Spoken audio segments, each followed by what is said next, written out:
Oh, yes, a cookie that I actually eat all year round. Here, you don't mind holding this for me, do you? Thanks. Good old trusty KitchenAid, don't fail me now. Let's start creaming 1 cup of butter until it's smooth.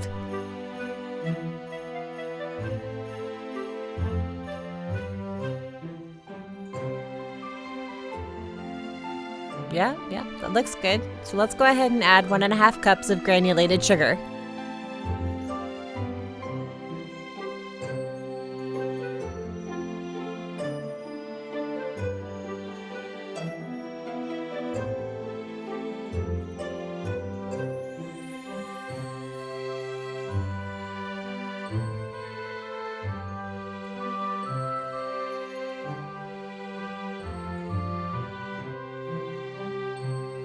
Pour in and thoroughly mix your eggs.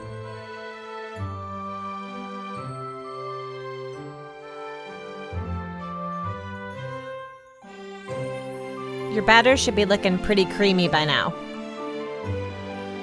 Add your teaspoon of baking soda.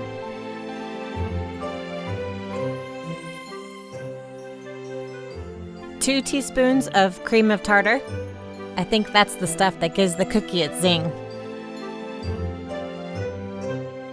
1/4 teaspoon of kosher salt.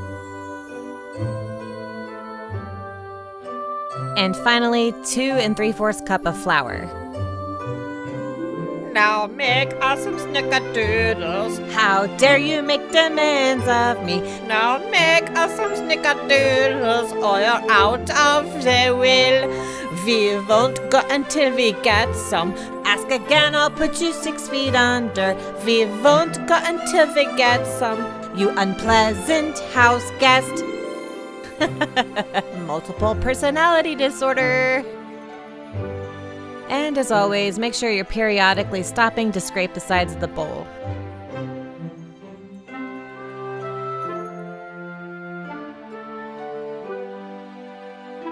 This dough keeps well in a storage container if you can't get to baking your cookies right away. Just make sure that you let it return to room temperature before trying to bake it. And always add your nati before putting it in the refrigerator. When you are ready to bake, prepare a bowl of cinnamon and sugar to roll your dough in. Also, now is a good time to preheat your oven to 400 degrees. Roll a bite-sized portion of dough into a ball.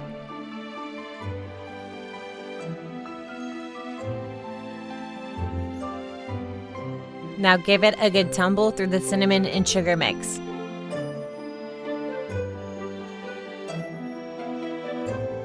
This dough will spread, so make sure when you place them on the baking sheet that you have at least 2 inches between each cookie.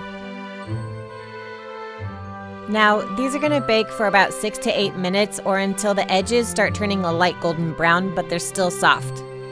And what you end up with is a delicious cookie to enjoy not just during this slightly sinister holiday season, but all year round. Join me again tomorrow for Songs and Cookies.